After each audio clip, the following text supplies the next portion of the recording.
Hi, it's Matthew Holt. It is October the 26th, episode 137. God, that seems like a lot of THCB gang, although we haven't been on for a couple of weeks. So who have we got today? Well, fun lineup. I have Kim Bellard, Vince Corrales, and Ian Morrison, old friends and regulars, and special guest today. We're only going to get up half the time, so we'll make her work hard during that half, is Kat McDavitt, who is the president of Incenna, has had an exciting career around doing stuff around kind of marketing, communications, and other good stuff, but does a lot of other things, and has just started her own talk show called the Health Tech Talk Show, which I think is in week 3 now, Kat, something like that.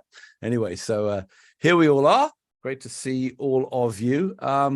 So the way we start this is, as ever, really quickly go around. Lot of stuff happening, right, in the non-healthcare world. We just had global warming causing a hurricane going from nothing to wiping out Acapulco in only a few hours. There's another mass shooting event. Ukraine war still going on. Of course, we have the incredible problems in the Middle East, starting with that obviously the massacre from the Hamas folks of the folks in Israel, and a lot of stuff going on. And then there's been healthcare. And Kat and me, at least, were at the HLTH Health Conference in Vegas, having some fun. But real quick, let's just go around and see what are the few things you've been looking at. So we'll start with you, Ian. Well, there's the laundry list of things you went through at the global level, obviously keeping us all up at night. But there's also a laundry list within the health system of things that we talked about several months ago about redeterminations now up close to 10 million. Employers getting very cranky about 2024, labor costs embedded at a very high level with state of California doing a minimum healthcare wage at $25, slow glide path to that. So lots of challenges for the financial hydraulics of healthcare going forward, as we've talked about ad nauseum, and they don't seem to be getting any easier. Yeah, a couple of strikes being settled, right? So Kaiser settled theirs, as did the Ford. I think Ford has just settled the UAW apparently. So, wages are going to go up. Although today the GEP printed at 4.9, which seemed to be a lot more than people expected. And consequently, the stock market is collapsing, but that may be overdone. Kim. Well, I hope we come back to some of the things you touched upon at the global level, because there's some important stuff. But I want to go back to something Ian said about the healthcare costs going up. So I think today ACA costs are going up like 4%, and the employer costs are going up like 5%, and everyone's complaining about that. And I'm thinking, like, gosh, I worked in healthcare in the 80s and 90s, and we would have loved to have 4 or 5%. We forget how far we've come. And there was an article a couple weeks ago that if the Medicare spending had gone up as much as it was predicted to, even 6 years ago, the deficits would have been double what they are now. We've fallen into this much lower healthcare cost trajectory, and we've taken it for granted, but it's not the normal. So I don't think we should take it for granted. Yeah, like inflation, right? Everyone thinks when we were growing up, 2% sounded like magic, but now it's like the official target, right? Vince, what have you been looking at? I'd like to maybe open a discussion, but I want to connect the dots among a couple of things that are going on this month.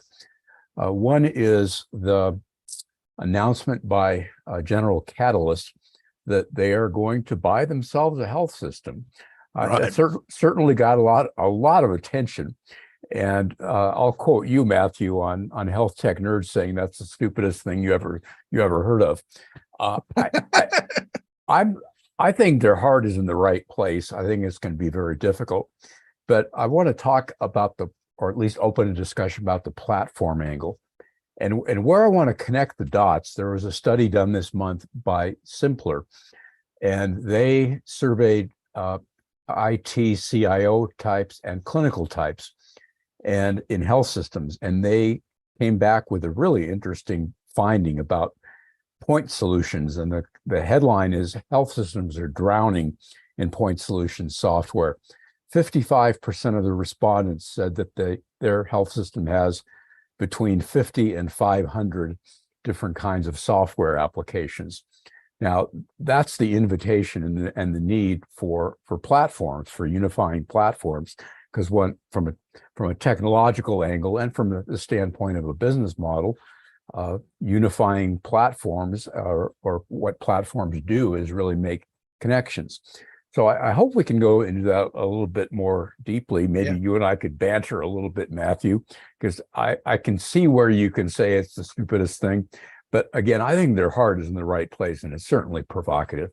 Thanks. Yeah, I think so. So that actually is a great intro to Kat. So Kat is our guest this week, Kat McDavitt. She is the president in Center. Used to work at a company called Collective Medical, which did a lot of work around interoperability, and spends the time now hanging out in government and elsewhere. Also, as I mentioned earlier, has her own talk show, the Health Tech Talk Show just started, and also runs a charity. Remind me about the charity. Yeah. Let's start with the charity. and It's a 501 because it actually goes back to what Ian was talking about. So.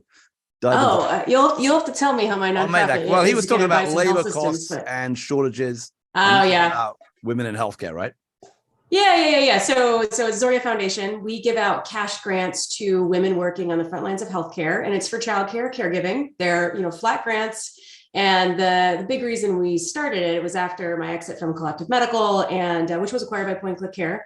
And it was right early pandemic, right? And we're seeing nurses not have any support for childcare, facilities were shut down, they have to go to work, right? So it was at the time a passion project to try to keep women in the healthcare workforce. And obviously that has not changed, right? Massive shortages. This is a small thing we're doing, right? Like I'm not saving America right here, right? But I'm helping a few people out who otherwise might drop out of the workforce. So it's a kind of nice related thing to buying health systems from General Catalyst. Like it's basically the same thing, right? Yeah. Bit of a stretch, but it is connected to, we've talked a lot on this show about, the issues and the struggles with your health systems. There's a continual banter, and the banter between me and Vince will end up being, should General Catalyst be trying to save health systems, or should they be blowing them up, and should they be starting with primary care based systems? Where's the real question and problem in health systems? But clearly during the pandemic, right, you had two things. One, which is the main health systems we had were all we had, and then the labor issue, which started during the pandemic and got, it's already been bad and got really bad in the pandemic and sort of got worse over time, is something that it was Zoria just sort of at least pointed out the issue and pinged a few of your friends and said, come on, let's help a bit. I mean, I don't know. I don't know all of you fine gentlemen, but you will soon be receiving texts from me begging for money. So it's all fine. Matthew helps sometimes. But yeah, no, it's a big thing, that I'm very passionate about keeping women in the workforce in general, and obviously in healthcare. And the stats out there are pretty horrific, right? Like more than half of all nurses are looking to leave in the next 2 years, find something new to do. It's really quite terrible. And we already have a shortage. So I think anything anyone can do to help out a little bit, and there's lots of different ways we all can contribute, is awesome. I was also, speaking of women in healthcare, I'm on the Springboard Enterprises Digital Health Advisory Council. We advise women-led companies in the healthcare space, right? We just had a gala on Tuesday, kind of celebrating the new cohort of companies that are coming through. And the founder of this organization gave a rousing speech, and still, I think the stat is 2% of all venture capital in this industry goes to women-led companies, which is pretty sad. So definitely a lot of work to do, y'all. Very good, but you're pretty good at galas, right, and dinners. Yeah, I excel. There are photos of Kat throwing parties wearing her Lady Liberty, Statue of Liberty gear, and this is my finest hour. Yes, lots of eagles appear. Yes. That's great. So tell us a little bit about how you work in sort of government and interoperability, and also that fit in with what you're doing at Collective Medical, because a lot of what Vince said, right, there's the problem of too many point solutions and too much data in the wrong place, or not moving around properly inside healthcare systems. And everyone kind of thinks that Epic has fixed that, but then there's the problem of data not moving around. Wait a minute, who thinks? Okay, thinks not that? everyone, but not everyone. Judy Faulkner thinks that Epic has done a good job in helping to start things. But then there's the other problem, right, which is data outside moving between different pieces of the healthcare system. So that's an area you've worked in a lot. So can you give me a little bit of sort of what your sense of the zeitgeist is there now? Yeah, it's tricky. I have a lot of feelings right now about a lot of the interoperability schemes, right? I think, TEFCA, there's a lot to say about that. But Collective Medical, for those of you who don't know, was it now operates under Point Click Care, but at the time, the largest ADT-based network had about 40% of the hospitals in the network right at the acquisition. ADT-based, very simple, right? They had some CCD exchange, but and what was unique about it, and I would say this in front of our board, and they'd get all mad at me, right? But it was essentially a private private HIE, right? A lightweight private HIE. And what I learned there, I was the chief of external affairs, and I did a lot of the state deals, which is how I got into right now kind of government as a customer, government as an influencer, how to work with Medicaid, how to work with public health, which is primarily what our consultancy does these days. But what was interesting about all of that is working with HIEs, right, who were supposed to solve this problem to begin with. And I don't know the opinions of either any of you on this call, but hasn't gone like as well as it could have, right? And in negotiating with a lot of these entities, right, because it would have been so much easier to avoid having duplicative infrastructure in some of these markets, right? Essentially, that's what we were doing. We were building the same thing on top of something that was not as effective. The data sharing agreements and the efforts to keep things as status quo, I think, is one of the biggest problems that should have been overcome, and is one of the reasons we have things like TEFCA coming to the forefront. While we have information blocking, right? There's just, one of those artificial markets that could have been done better. And I have a lot of opinions. I'm just wondering about how many of my clients are going to see this and send me letters. But yeah, we'll do information blocking. So any of your clients. But I mean, so I think the way I look at it is that you've got these HAEs, which was sort of government, what the British used to call government quangos, bodies set up by the government back in the day, right? Meanwhile, technology moved on a bit, and then you do have ahead of the like it, right? There is the ability for people on Epic to see other stuff on Epic, and that's a big chunk of it. Then you have now, because of TEFCA, a bunch of these private companies, Particle Health, Health Gorilla, and who move data around and have clients who so that you can now access them. And I'm very close to one of them called Parsley Health, one of my former health guru. Urs is the CEO there, and I've done a fair amount with them. And you can get 90% of your data within 30 minutes. I mean, it'll show up in the record. So to me, there is data moving around, and then I kind of wonder is that. Now I get confused as to why do you need an HIE if you've got that infrastructure and you've got you've got TEFCA and you've got these FHIR APIs and all that stuff around. Yeah. And I don't know if it's a good. Yeah, no, because I love. What do your clients say about that? What would your HIE clients say as to why you need them? Well, so I do represent 10 HIEs. They are. So what is their statement on the issue of stuff? So here's the thing. I think I love the national networks, right? I'm very I love a lot of that innovation that happened. I love the information blocking rule. I am hopeful that it will be enforced appropriately. And I think that what I do a lot of data deals as well, right? So I do a lot of data acquisition strategy. I cut a lot of deals. I find where data is where we can't get it from a more public source, which might be an HIE. And I think that data flows, like the way I see it is I see data flow in mass. I really do. And there are rules to that, right? You have to pay, which is the same thing under information blocking rules, right? You're allowed to charge fees for that. And so with my perspective, I'm like, the data is flowing, right? We have a lot to do to make it better, but you can get it done and it is flowing.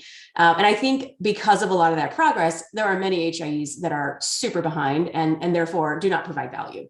The ones that I work with are largely ones that are almost state-based entities, and they've expanded and they provide that infrastructure to other states. So CRISP is one of them. That's the Chesapeake, Maryland one. And they, I think, support right now 5 or 6 other states for their infrastructure. And what's interesting about them, they talk about this health data utility model in the industry. You guys may have heard of it. I think that is a good way for a lot of these organizations to go, but you have to already been providing value in order to get there. So CRISP, as an example, super tied into Maryland's very unique total cost of care program. They do a ton with public health, very well supported, and vice versa by the state. And I think that that's where the HIEs that are providing value today will continue to do so. And that's where the ones that are not providing value, I think, need to go. That's hard, right? That's, a lot of the incentives under high tech are gone. And now we're seeing these organizations compete, and many of them have never had to do that. So let me ask you the inverse question there. If you took CRISP away, would the state of, FHIR API endpoints, another ridiculous things that I now say as though they're real things, would the state of that and the companies that are now sort of accessing them and packaging the data, would that be enough to do what hospitals and providers need? So if there were no Chris, would it work without him? Is my question. So let's take Maryland out of, because Maryland has a really weird payment structure, and it's kind of been built around that. You're not on with Jeff Goldsmith, but he spent a long time the last time he was on explaining why Maryland was too expensive and no good. It should not be a national model. It's a weird, and most states are like that, right? Like that's Medicaid, right? State by state differences. But I think as an states example, are weird altogether. You know, me and Ian don't believe in the concept of states because we're foreigners. Well, God bless America. We'll take New York as an example, right? New York has a super weird system, the shiny. They have restrictions on how those QE qualified entities, which are basically HIEs, and their state can exchange data. It's onerous. New York City, right? People who go get care in New York City live in Connecticut, they live in New Jersey, and they aren't able to share data due to that DRSA restriction in New York. So in my opinion, New York's like, from an HIE perspective, kind of a black box, which is unfortunate because it's massive market. And so what a lot of those health systems have done in New York City is they've gone around the QE shiny system, and they've connected to a lot of many of the systems. The big five systems are on Epic. I think there's one that might still be Allscripts, but they're connected to the national networks. They use Commonwealth, they use Care Quality, and that's how they are exchanging information that they need. So I think to your question, like, would FHIR just fix it? I think for providers, and I'm interested in what everyone else thinks here, I think for hospitals, health systems, I actually think they would get a lot of what they need in if we could generalize a market through FHIR and through the national networks and other forms of exchange. I think where HIEs provide that value in more mature markets is to state Medicaid, to public health, right, where there's a little bit more analysis and aggregation that has to come with it in different data types.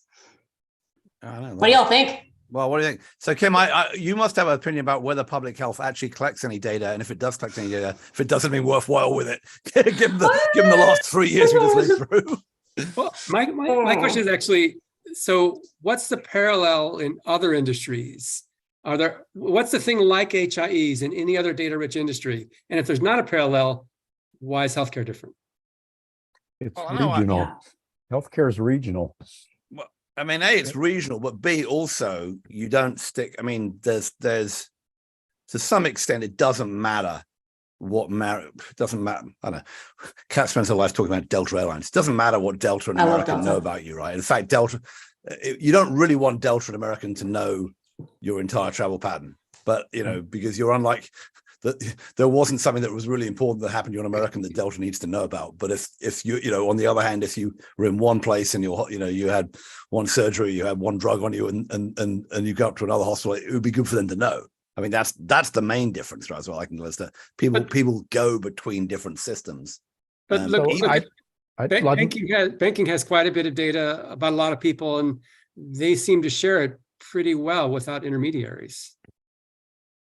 Well, there are intermediaries, right? There's Plaid, there's a bunch of other systems, there's a bunch of fintech companies which are helping move data around, and there are people nibbling at the edges of it. But yeah, I mean, I do think healthcare is a little bit different. What I don't know is whether if you could open up the sort of the fire hose from all the electronic records, and you could aggregate the data from the health plans, that probably gets you, I think, enough that you could manage care for people. Maybe I'm wrong. Banking data is really simplistic, though, compared to healthcare data. I mean, we've got a common denominator and compare it all to the U.S. dollar. So I'd like to offer the big picture 30-year perspective. You go back to President Bush in 2004, who said, everyone needs an EHR by 2014. And at that point, less than 10% of hospitals had an EHR. And now it's, 95, 98%. So, is the glass half empty or half full? I think I look at it as a 30-year journey that we're 2/3 of the way through. And what the bottom line here is, if you ask the will the dog eat the dog food kind of questions about how easy is it for providers to get data, that pretty uniformly, the studies I've seen is there's still lots and lots of issues. So we can talk about this at a technical level of what's possible, but it has not been solved from the level of the people who need it at the front lines. but I'm confident, we're making progress. We'll get there. Give it another decade. But Kat, what do you think about what Vince just said? I mean, for people who actually need the data at the front line, typically a provider or, we'll discuss the patient access to it in a minute, because I think that's going to come up more. But for a provider with the patient standing in front of them, Well, your example, Matthew, Particle Health can get you your data in a half hour. That's not going to work for a provider. Yes and no, right? Depends how they're gathering it and how from a provider in front of you for an emergency case, I get it. You have a list of patients coming in, and I know who the patients are, appointments are for that day, and I can get almost everything, set up. Not everything's an emergency case, right? Or I'm a case manager, and I need to get information about a patient who I'm trying to manage with some chronic illness or whatever. My sense is that you can get to or I'm running a clinical trial, which is probably where all those guys are going, because that's where the money is, and I can gather the data I need on the person I'm trying to recruit in the clinical trial. I think that it's pretty good. It's not instantaneous, but I'm trying to get some paper. We'll get better. And I think the incentives are changing too. 15 years ago, the incentives were to hoard data, or at least not to share it. And I think as we continue to move to value-based care and recognize the value of data, especially when it's combined with other data, and then you run algorithms on top of it, that the incentives in the industry are changing tremendously. Let's not forget that. Yeah, I agree with that. I would just start to think about what problem are we trying to solve for whom? I can just tell you, as a patient who's made pretty heavy use of the health system the last couple of years, I am actually completely dependent on Epic and MyChart, even though most of my care is at Stanford, but I also see docs at the Palo Alto Clinic who are part of Sutter. And again, it's off Epic, so that's my vehicle for communicating with my clinicians, and they can communicate, they can see each other's charts. It's not full, sometimes they can't see the images behind certain things. So it's a pain in the ass for them to go and actually get, the image of the sonograph or whatever, but they can get the reports in real time. So it's like people saying, well, okay, folks in Kaiser can't get access to records when they're outside of Kaiser. Well, they don't go outside of Kaiser in the main, right? So that's what I mean by what are we trying to solve for here? There is kind of, I think, an industry desire to have data fluidity that will unleash some kind of cascade of entrepreneurship and wonder that we're all going to benefit from. But what's the use case that is missing? Well, that's the point where I think where we'll get into the platform stuff later, but where if you go to let's talk about Hatco. I don't know if you saw the announcement. Did you see it live, Kat, when the General Catalyst invited you to their fancy party? Oh, I did not go to their fancy party. Oh, well, you were at some other fancy parties. Let's not fool ourselves too much. But so Hatco is blanking on his name, the guy, Mark Harrison from Intermountain has now moved to General Catalyst. General Catalyst has made with all the money they made from Livongo, and by the way, ton of money they made from Stripe, which you don't notice, but they also have money in, they were an early investor in Stripe. So they're sitting all this money, and they've invested in about 10 or 15 or 20, companies that are sort of health techie types, some of which, two of them just clashed together, Kimure and Yazdi, whatever it was, but some of them haven't gone so well. And they're trying to figure out how to make them all play together nicely. And they put together already an alliance of 10 or 15 hospitals. Steve Klasko is now probably 20, I think it's maybe 20. Yeah, 20 is what they say. Yeah. Yeah. But then they said, let's go buy a hospital. And I assume the idea is to take out the 500-point solutions and put in the 20 that they've got, or whatever. Who knows what they'll actually do. The things that sort of, I'm back to, I teased my buddy Lyle Berkowitz about this. He runs this company which is an Epic medical group doing telehealth, which does outside hours coverage for big health systems, but keeps them on the same platform so they don't leech off to Teladoc or Manuel or whatever other random thing. It's all about keeping the patient in the environment. And I always say, well, what I regard this is Epic has built a pretty good media meteorite shield for the dinosaurs of American health system. And, it's doing pretty well, right? And and people like me who thought that this is all going to be data fluidity and cool companies were going to come along and, do primary care virtually and right and coolly and put them all out of business. Well, I don't think exactly what was going to happen, but that's really suffered in the last, even though all the money that's been thrown into it, with the exception of mental health, which has developed this other system and has gone online. The rest of that stuff hasn't happened. But if you look at, I had this guy, Chris Hogg, talk to my USF class last night. He's trying to build a little thing, which is essentially for sick people who are not sick enough to require specialists, but are too sick for primary care. Who've got hypertension, got early stage heart failure, got asthma, got all those kinds of conditions. Can't get time at their primary care docs, but aren't interesting enough to the specialists to the high intensive, don't need the highly intensive stuff. So he's trying to build that middle layer. And I think for companies and there are a lot of them like that. There's a bunch of these virtual clinics trying to set up in different conditions, including, asthma and migraine and, IBD and all this other kind of stuff. And they are the kind of people who would benefit if the data really flowed, right? Because then you might not like your primary care doc, you might have them become your primary care doc.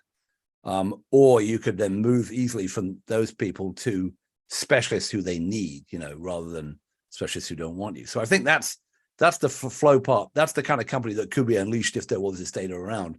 And I think it's kind of getting there, but I think it's also going to be super hard for those companies to make it over the hump, because the money is drying up, and B, a lot of them have made, who tried to build these new health systems have made a lot of mistakes. There's a big article about carbon health this week and how much money they've lost. But that would be the hope. But I think, Ian, your point is right. If you're basically staying in one system, and one big system or three big systems that sort of board up all the patients in one area to keeping them within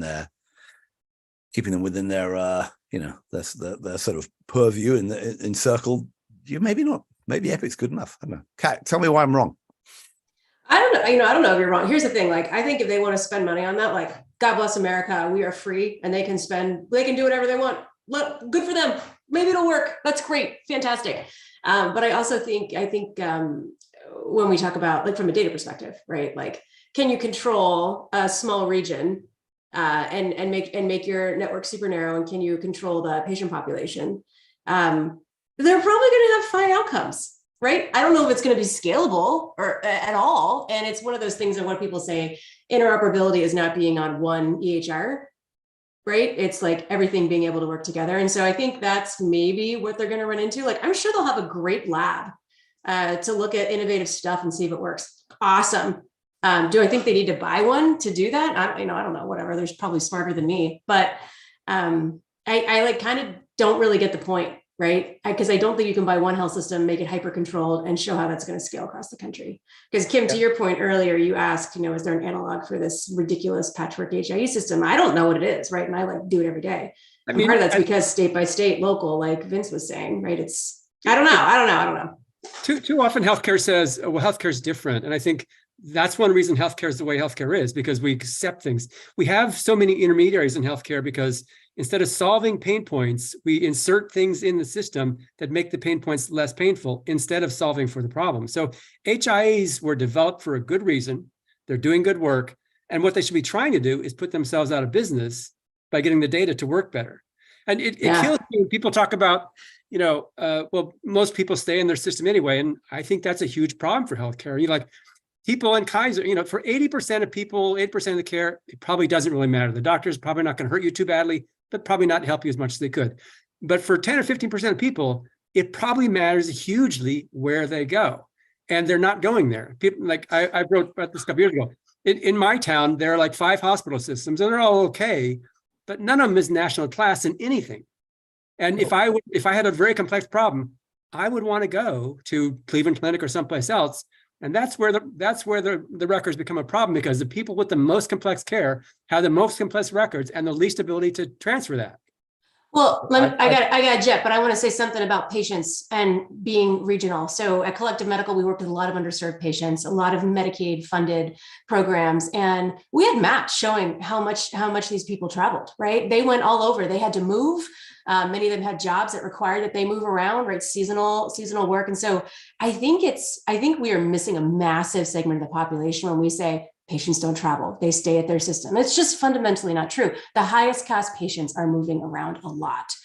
So I think that, again, let them buy a health system. God bless America. I think that we're going to miss a huge segment of the population that actually needs innovation and help. But you guys were great. This is fun. Thanks for having me. All right, Kat, thanks so much. We'll look forward to seeing you on your show. Fridays at 4 Eastern. Same Fridays at 4:30 Eastern. Y'all come. You guys can come on anytime. You meet my co-host Lisa Berry. She is much more fun than me. Oh, come on. No. Hard to believe. Right. Hard to believe. Thanks, Kat. Great having you on. So may I interject some actual some data here? Yeah. Data? Shocking. We're discussing data. Rich wants to bring actual data. I was promised there would be no math on this show. You are the exception. This is from the International Journal of Medical Informatics. 4.5% of Medicare beneficiaries have their medical records associated with one vendor. 19.8% have records with 8 or more vendors. Yeah, I'm sure that's true, right? But how many of those are in different cities? I mean, like my wife has records in all the hospital systems here in town, but they're all here in town. If they can't exchange data, what difference does it make where they are? Yeah, I agree with Vince. I think what's been, what's happened, right, is back to my other thing where there's yet more. There was while we've been, I don't know, since I think the last time we were all together, and it may have been more recent than that, Bernie Sanders had a real go at the nonprofit health systems of America, right? So what he did was he went after how much they were doing in charity care and how much they were paying the CEOs, right? And he went down the list. And I did this. I got involved in a somehow I got baited into this on LinkedIn and looked at the 990 of a one regional system, the New Jersey Barnabas RWJ Barnabas system in New Jersey. And they were like, 20 odd hospital system, 5 billion revenue. It's like, 25 people who earn more than $1 million. It was like, you're looking at it going, this is like a sports team. Almost. Yeah. This is probably more than the Oakland A's payroll, or something. But you're going down that, and he went into that. But the other thing he didn't talk about, right, which was what they've done, and for good business reasons, is to integrate all the different, buy primary care, buy other hospitals, face down the plans on pricing. And then, many of them have got a ton of money stashed away in their reserves, right? And he didn't look at that part, but that's all part of the same thing. And if I look at that, I go, the incentives for them to change and to become, the mythical sort of Scandinavian primary care based home visit, play that technology enabled play that people like me have been talking about forever is low. And then you've got the other point, which is maybe General Catalyst is right. Maybe you've got to figure out the only way we're going to fix American healthcare is to fix those hospital systems, and maybe they should figure out a way that one of them can become better than all the rest by using their technology. And that's the shining example. Why venture capitalist does that is beyond me. But you seem to think that's right. You seem to think of it as mutually exclusive, and I really like your vision of the primary care focus. But people are still going to need surgeries. They're still going to need hospitalizations. It's not going. Health systems are not going away under anyone's picture, and that's where the money is. Well, I mean, services they provide. Yeah, and exactly right. I mean, it's what's the typical number? 5% of patients in any given year account for 50% of healthcare expenditures. Those folks are not going to be treated at your local primary care center.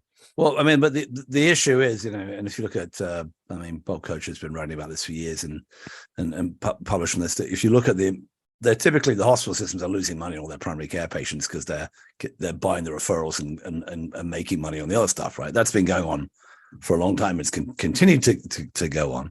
I guess the question the question. I mean, Ian, we've gone back and forth on this over the years, but is there, if you were to run my visionary 21st century tech-enabled virtual, real when it needs to be, in person when it needs to be, but virtual 24/7 informated primary care with, me measuring all the patients in the bathroom and all this other stuff.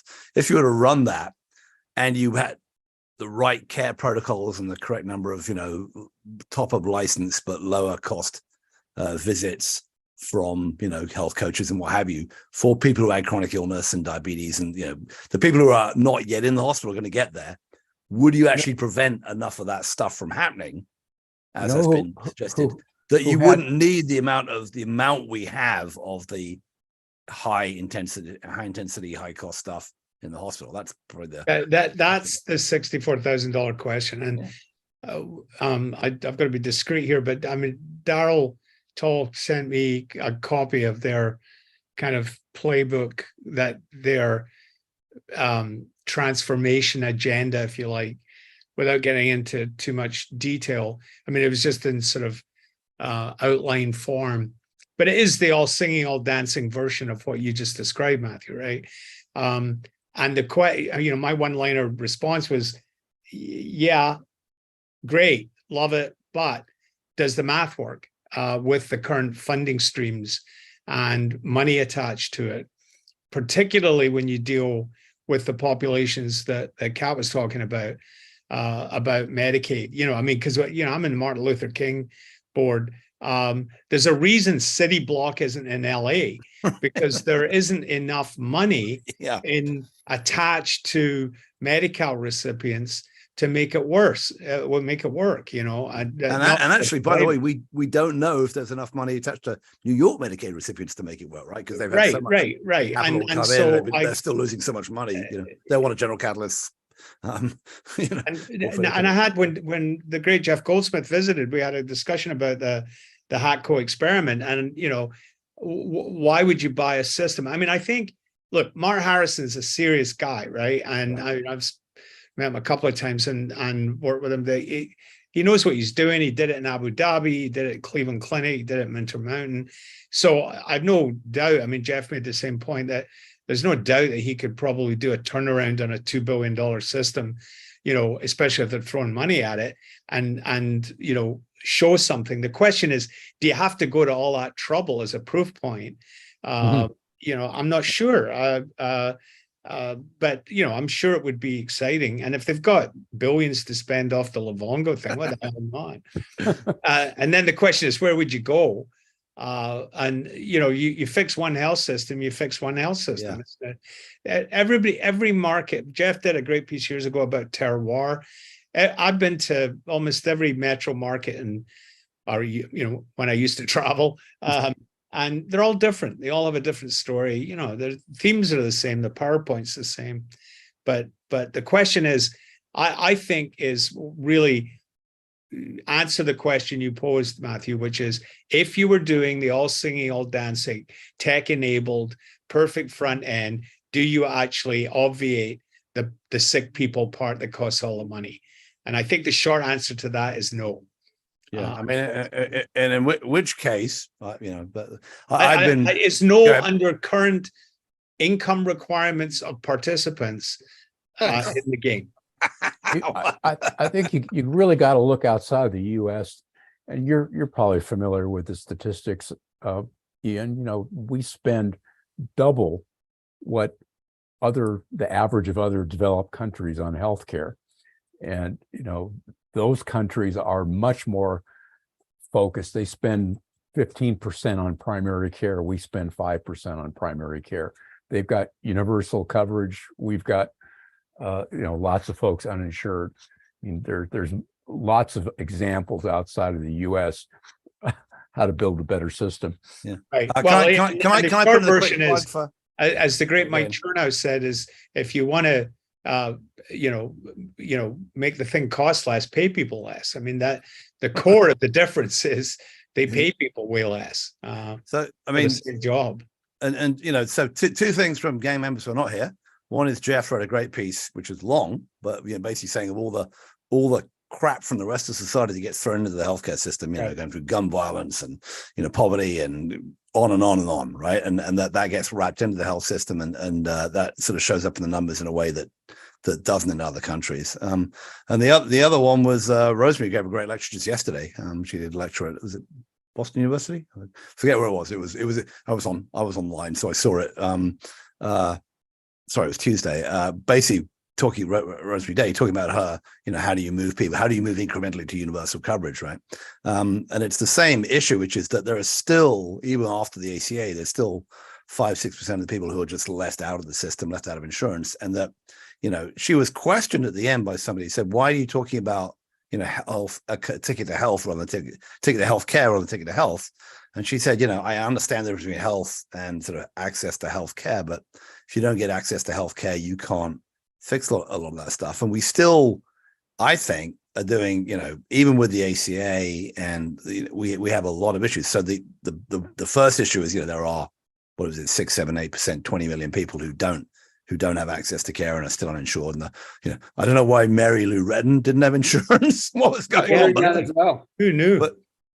But the other thing is, you've got all these people in the ACA, and a lot of them are on high, or others who are on high, don't have that much money, or on high deductible plans, and it's not.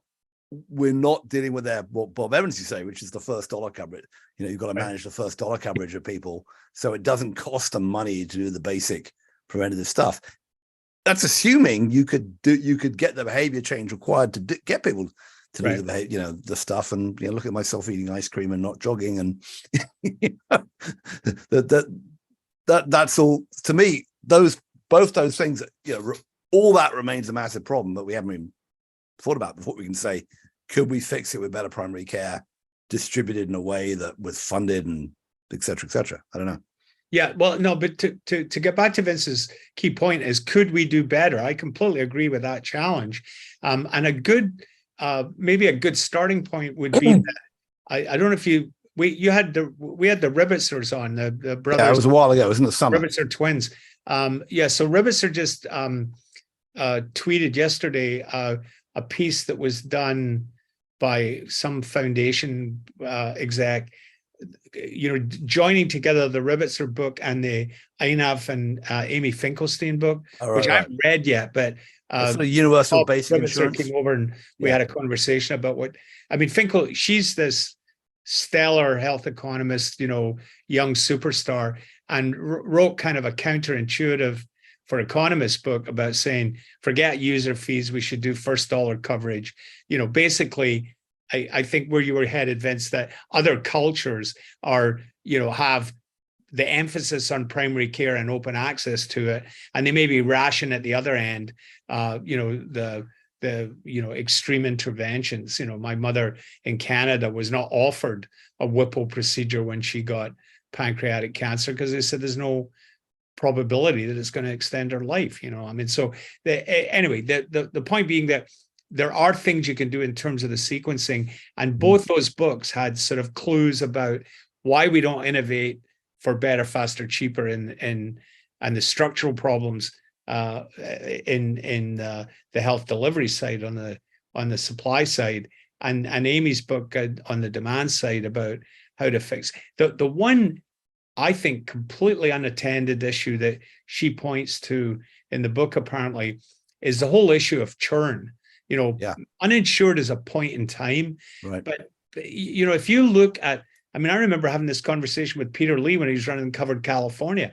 40% of Covered California churned every year, right? Because people get a job, lose a job. They go in and out of Medicaid eligibility. These redeterminations we talked about, 10 million people got screwed up in that whole process. And it was awful because 2/3 of the Californians got back on and 2/3 of the Texans didn't. Yeah. No, I'm a bit upset Rosemary didn't use my solution, which I emailed her. I said, here's what you should say is that the way to fix it is we declare war on Canada, insist they occupy us and impose their health system on us after we surrender.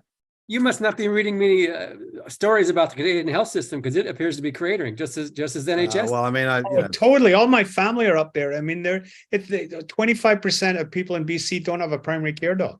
Yeah, but So the techno optimist, which is mostly Vince and a bit me, would say that we'll fix that with technology. And I was actually, to get the other thing that happened this week, which is vaguely related to this, is Teladoc came out with their numbers, and they're now a real company, right? They're doing 600 million a quarter, which I wish I'd sold their stock after I bought it on a dip, but I kept on saying, "Oh, dip!" I lost more money than I would like to have done on that, but never mind. But the stock obviously collapsed from the heights around the time after it had bought Livongo, but the couple of things they said. One is, and the stock is continuing to collapse, but one of the things they said, which was quite interesting in the quarter, is that they've now figured out the integration, so the Livongo chronic care piece with the telehealth piece. That integration is now done. They're actually actively selling it, and they said they're displacing other people and employers and health plans, and they've now got a sort of a virtual clinic chronic care thing that actually works. That's what they said. I don't know if it's true, but they said they're selling it. And that's kind of a little bit like that middle layer I've been talking about that Chris Holger, Marley, and others are trying to fix. So that's one thing. The other thing is that half of that 600 million, half of it is BetterHelp, which I'm sure anybody who's listened to a podcast, been on the internet ever, has seen an ad for BetterHelp. So they're acquiring customers a ton for mental health, right? That is not the problem I see with, and I just, I've been teaching my class out of the Eric Topol book, which is now 4 years old. It's about AI. So it's almost like Stone Age about AI.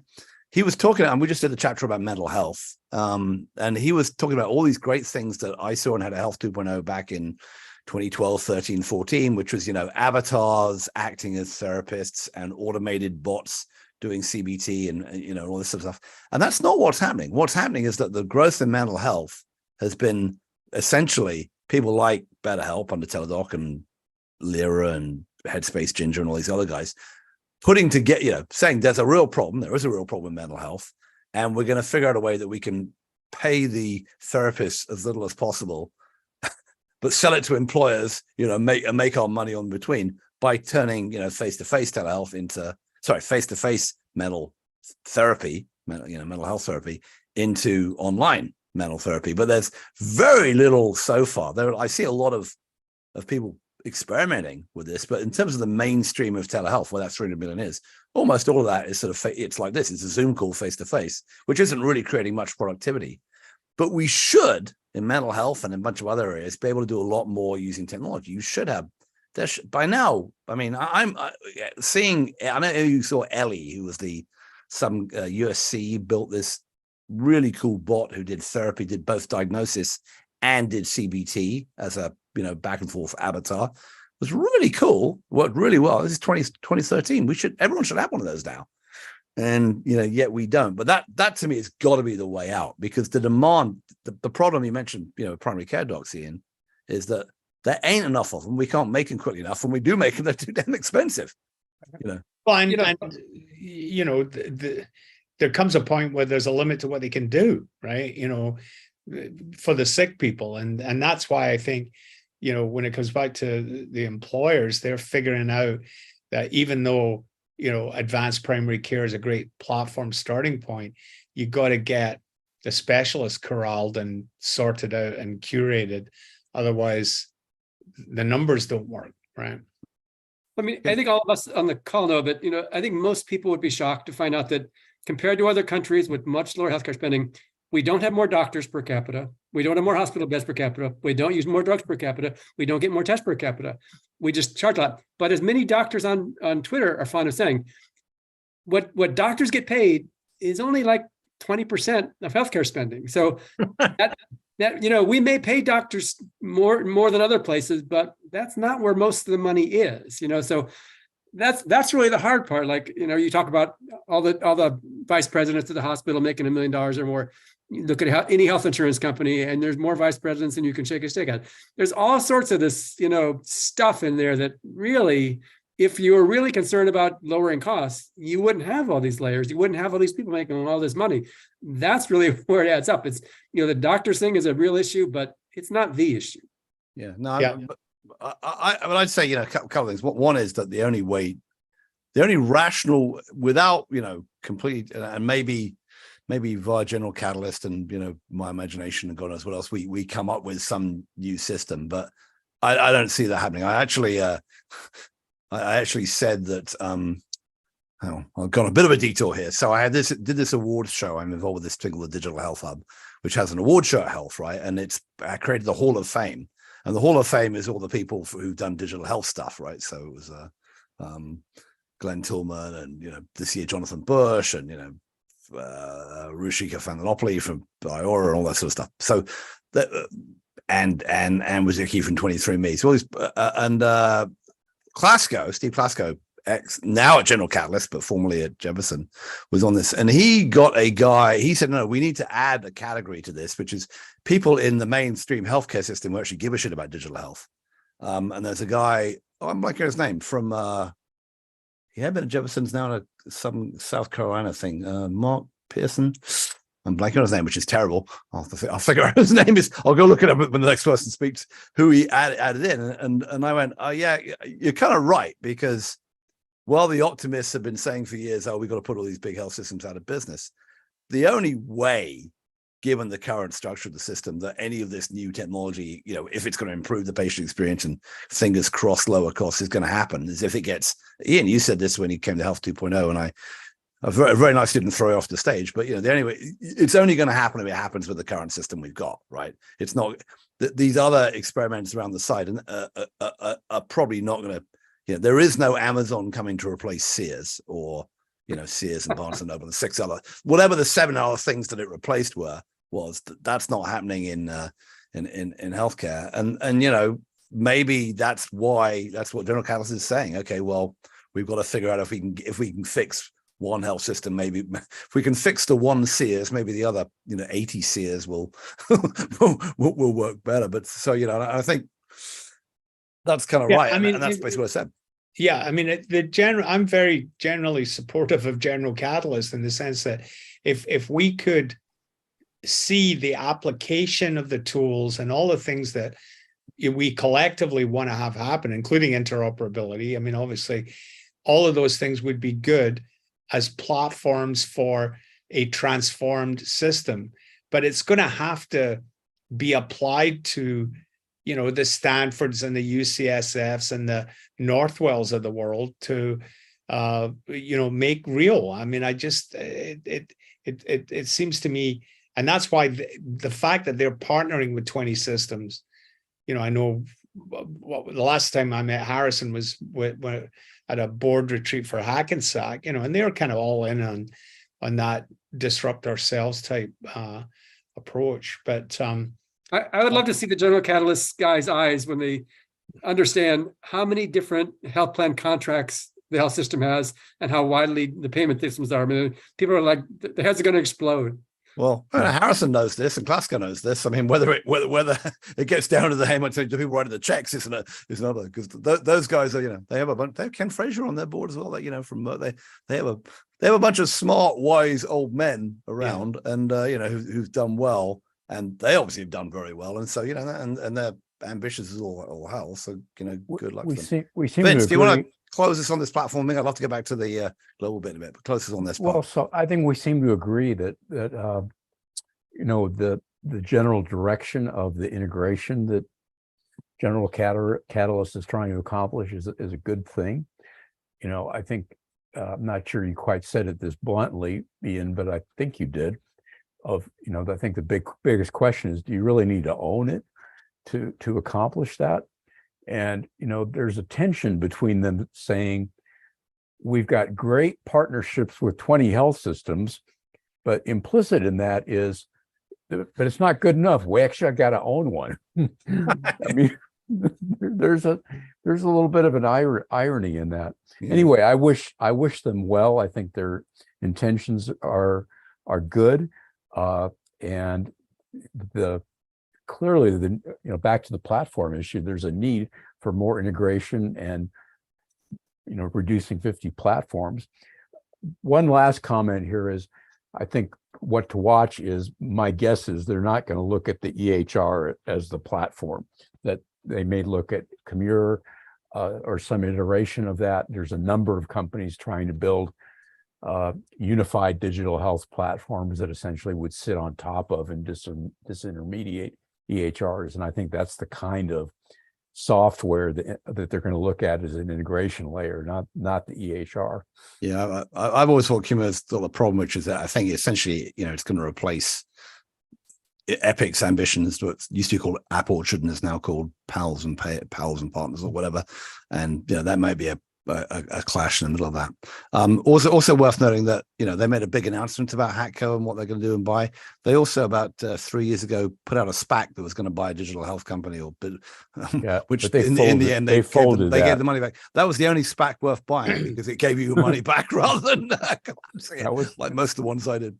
Anyway, guys, we have 5 minutes. I think, given what's going on in the wider world, we have to have a quick conversation about a quick go around about Middle East, Ukraine, China, plus we now have a new Speaker of the House who no one had ever heard of 10 minutes ago, and then global warming, hurricane. Have you seen the photos from Acapulco? I mean, it's like we're going to have more of this stuff to come. Clearly, I mean, it just a direct hit from a Category 5 hurricane has basically destroyed a major city, and not to mention that we have talking about destroying some lunatic running around Maine with an AK-47 shooting people. I don't know what they call that guy yet, but I mean, it is all of that and the politics of what's going on. Not to mention Trump, in court, blah blah blah. I mean, are we going to get? Can the health system, get enough attention to have any change in the world of what this is going on, or are we going to be in the war in the Middle East and not focusing on it? Well, Kim, you have several opinions on this, so come on. That's kind of a big question. I mean, healthcare is going to get attention just because healthcare demands attention, but there's other problems in the world don't stop going on. You're talking about Johnson. I mean, I kind of now wish I still hadn't heard of him, because the more I look into them, the more scary he seems to be. Yeah, let's not forget the federal government funding runs out November 17th. And it seems like this is an oxymoron, like Johnson's a nice version of Jim Jordan. A nice and yet even more theocratic version.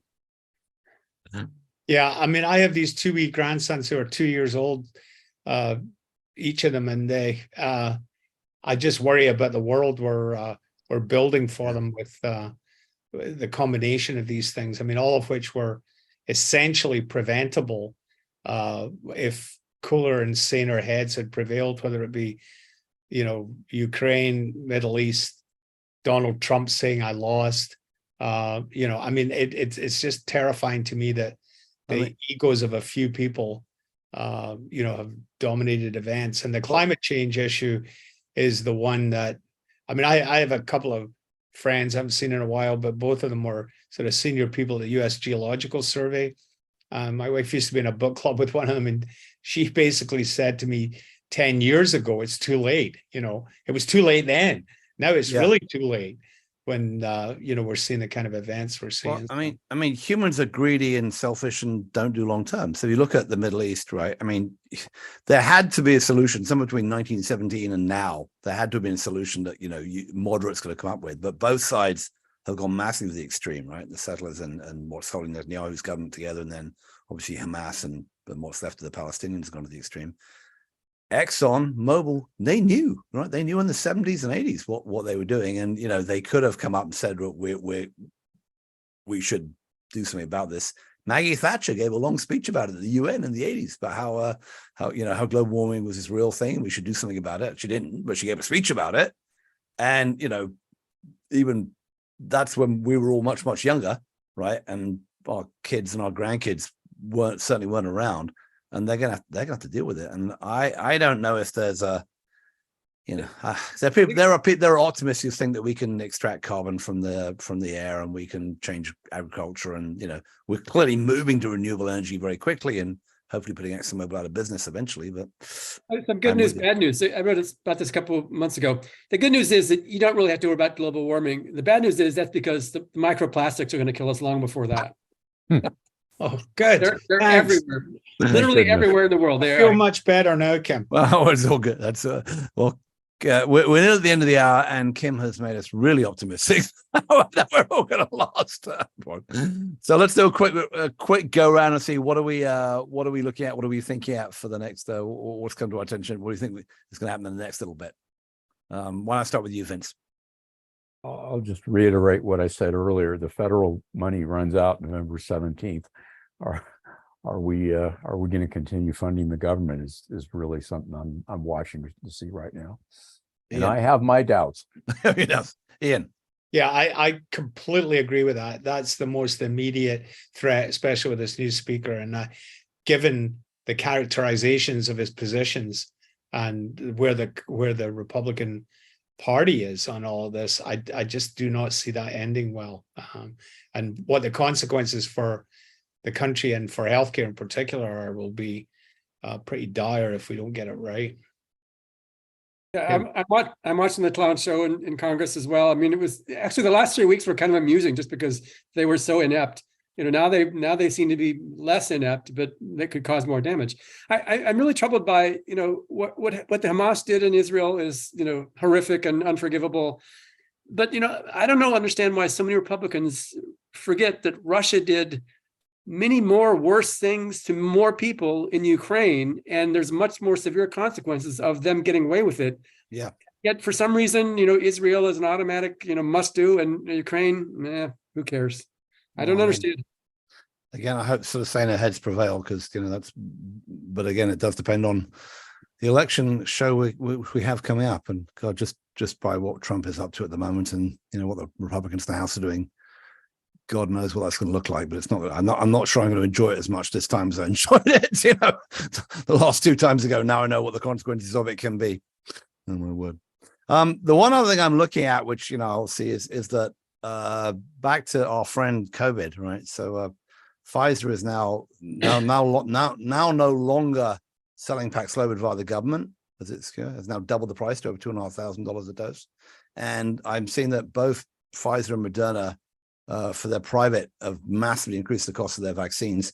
Again, that were basically paid for by almost all the development, and was paid for by either guaranteed buying in Pfizer's case from governments or by the actual Project Warp Speed.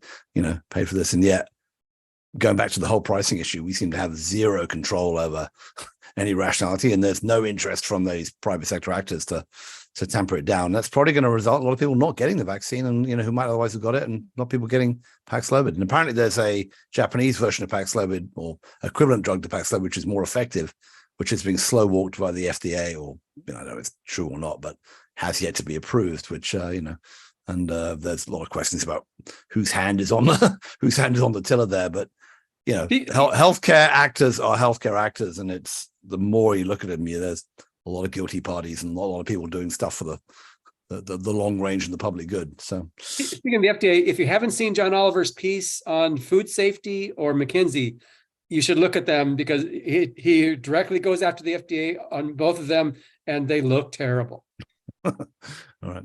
On that optimistic note, we are gonna say goodbye.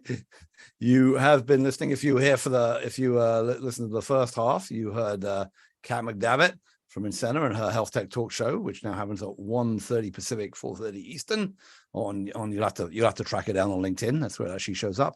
Ian Morrison from Kat is from the home of Delta Airlines, Atlanta. Ian Morrison from Menlo Park, shuttling between Stanford Hospital and the Palo Alto Medical Group at the moment. Vince Karitis from the wilds of Idaho. And Kim Bellard from our sensible Midwestern correspondent this week from Cincinnati. I'm Matthew Holt, founder and publisher of THCB from the dulcet, serene place that is Marin County, California. And we'll hopefully be back. I think I have one of these coming up next week, and not that I have a bunch of travel, so we may miss a couple, but you should stop by for THCB Gang. So if you've been listening, thanks for paying attention to us, and we'll look forward to seeing you soon.